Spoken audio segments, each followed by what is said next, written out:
I mean, it can't be as bad as everyone makes it out to be, right?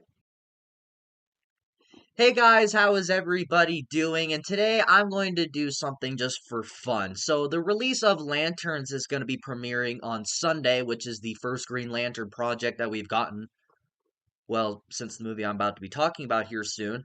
I felt that it would be reasonable and not responsible, but fun, I guess I could say, and kind of worth doing to go back and look at the 2011 film adaptation of Green Lantern, starring Ryan Reynolds. That should have been your first red flag. But I'm not the biggest Green Lantern fan. I guess I should get that out of the way first. So before I even get into this review, I'm not the biggest Green Lantern fan. I don't know much about this character. This was actually the movie that I watched that introduced me to this character, like a lot of other people, and that's kind of the main reason we haven't gotten a Green Lantern movie or appearance or a live action appearance from this character since this movie because, well, not a lot of people love the movie, obviously.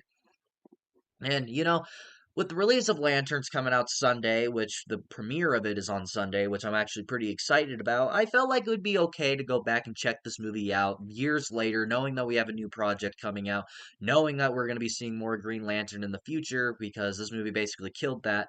So I felt like it would be a little bit of fun. And honestly, a lot of people make this movie out to be terrible, but watching this movie, I don't hate it.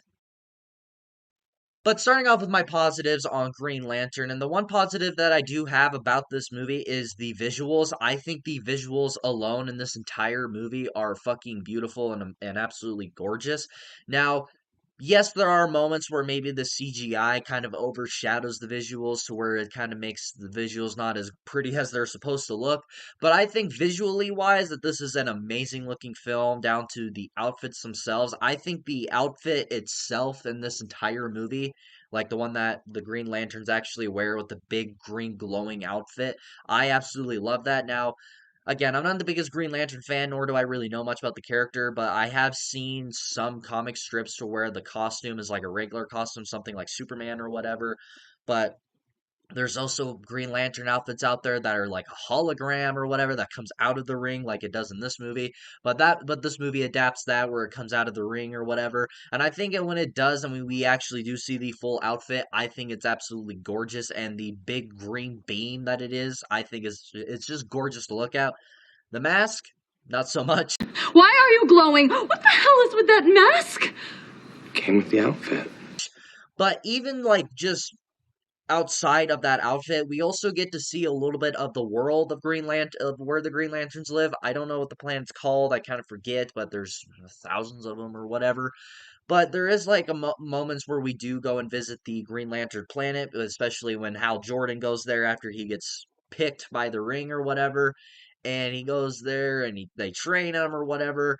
But the look of the planet and the look of the entire world or civilization, I guess I could say, I think that looks beautiful in it as itself. I even think that the moments that we're actually in space and like exploring whatever, I think that's really pretty. There's a lot of great visuals in this movie that really make up for the movie, and it actually makes it, kind of easy to watch. The movie does kind of have this weird tinted filter to it, which is, very 2010 comic book movie for you. It's kind of at the point when the Fox universe existed, Fan Four Stick came out or whatever. It kind of had this dark tinted filter over it. It was kind of at that point. But the visuals throughout the entirety of this movie are really, really good. I think that what makes this movie as watchable and actually kind of makes you actually look at the movie when you absolutely hate the movie, you don't even want to look at it. But I think visually that this movie is absolutely stunning. But now moving on to my mixed aspects. And we got to talk about the person that's the star of the movie and the person that actually plays Hal Jordan, Ryan Reynolds. Matter with you? Look. Let me put it to you this way. I'm attracted to you in the way that a man is attracted to a woman. But I'm not gay. When you live out in Hollywood, you learn that life is about different spirits and energies you meet along the way. Now, I don't necessarily think that it's his fault that this movie turned out the way it did. Now, this was the point in time where he was still trying to get Deadpool made. He starred in Blade Trinity. That was a huge flop and a gigantic disaster, which we all know the story with Wesley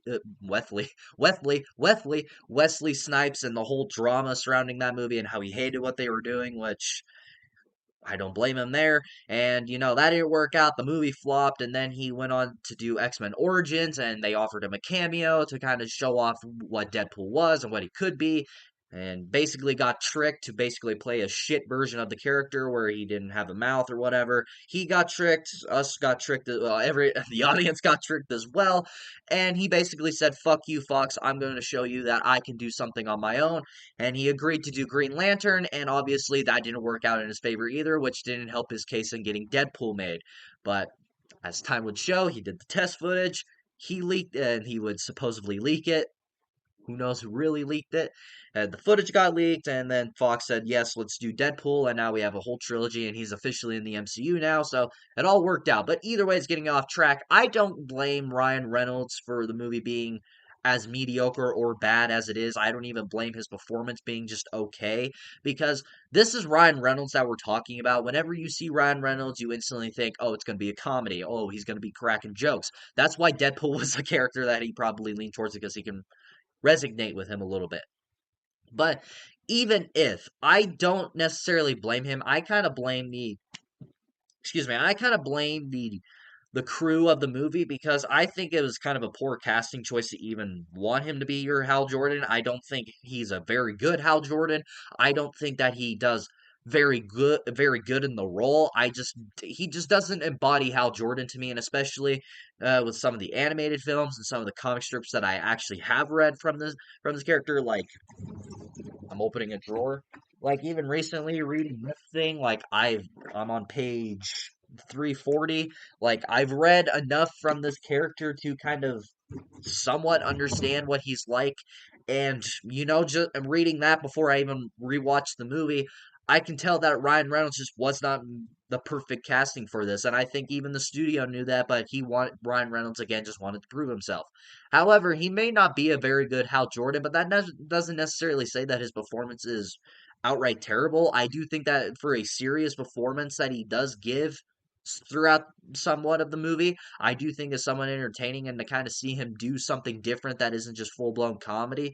But since Ryan Reynolds is known for his comedy and he jokes around a lot, that's just who he is as a person. I do think that a lot of the comedy elements in this movie actually are pretty funny. There are moments where I laugh aloud and actually kind of get a quick smirk out of me, because there are moments where the movie actually makes me laugh, but obviously it's not throughout the entirety of the movie. But again, I don't blame Ryan Reynolds for this, and I understand what he was trying to do at the time. And hell, even as time goes on, he fucking says that he hates this movie. He should have never done it. But God damn, that's beautiful.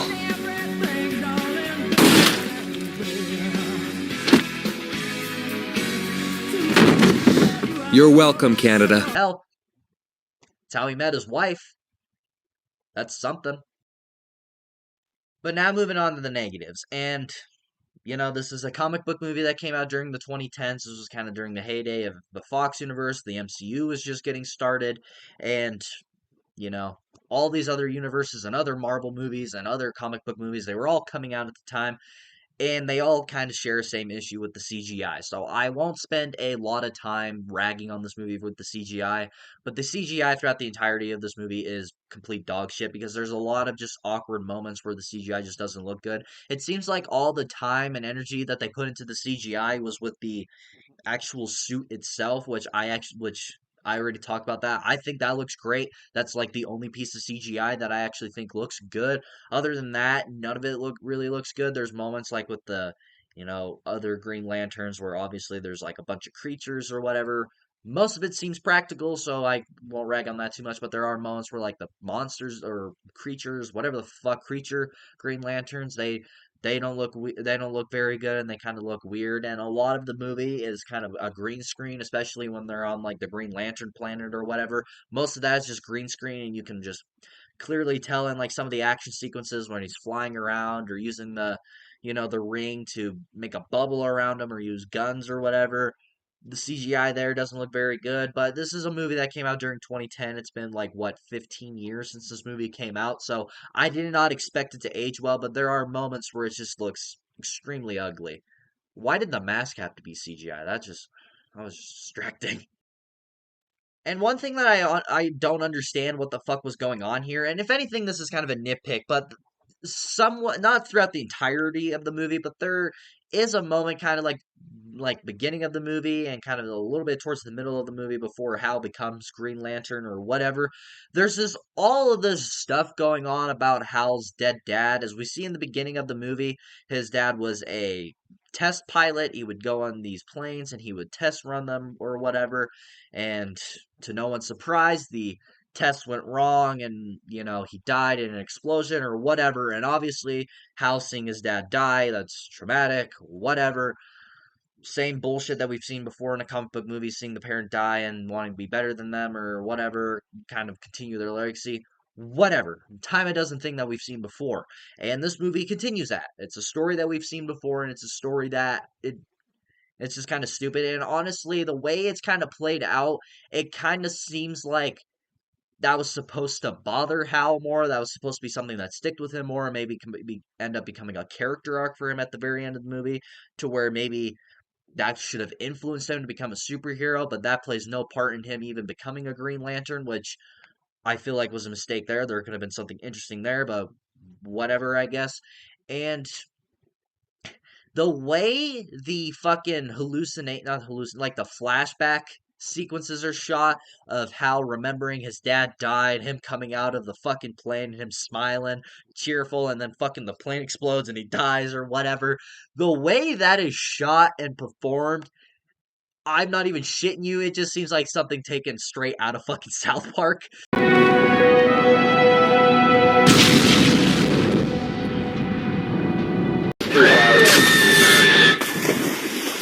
Richard.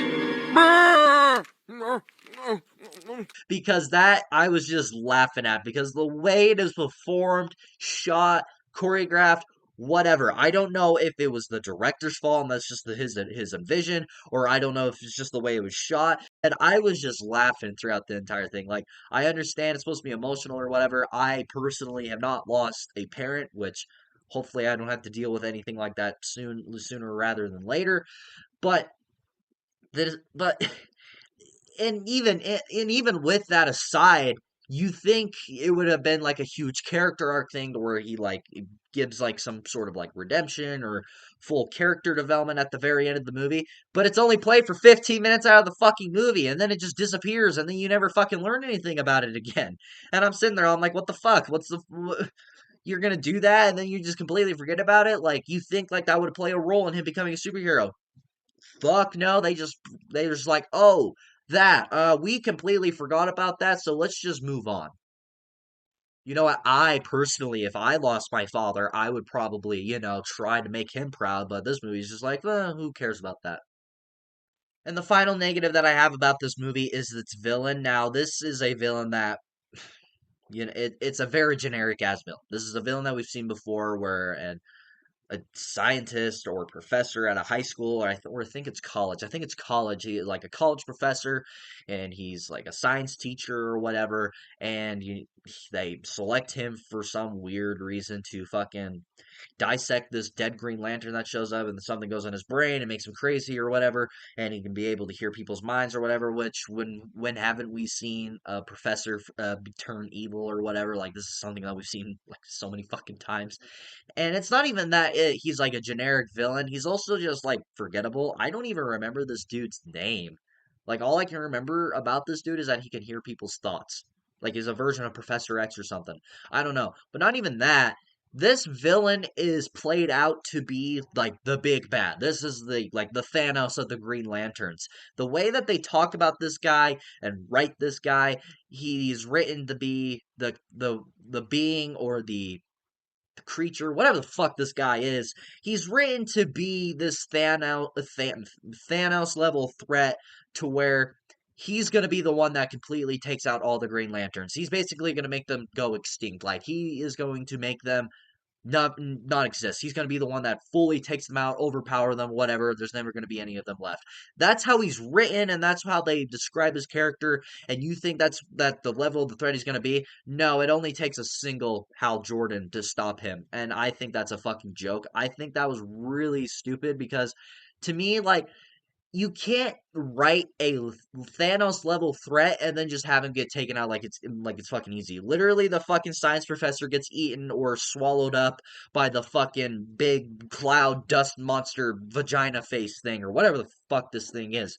Like, the way he is just written, he's supposed to be this big bad, but he gets taken out pretty easily.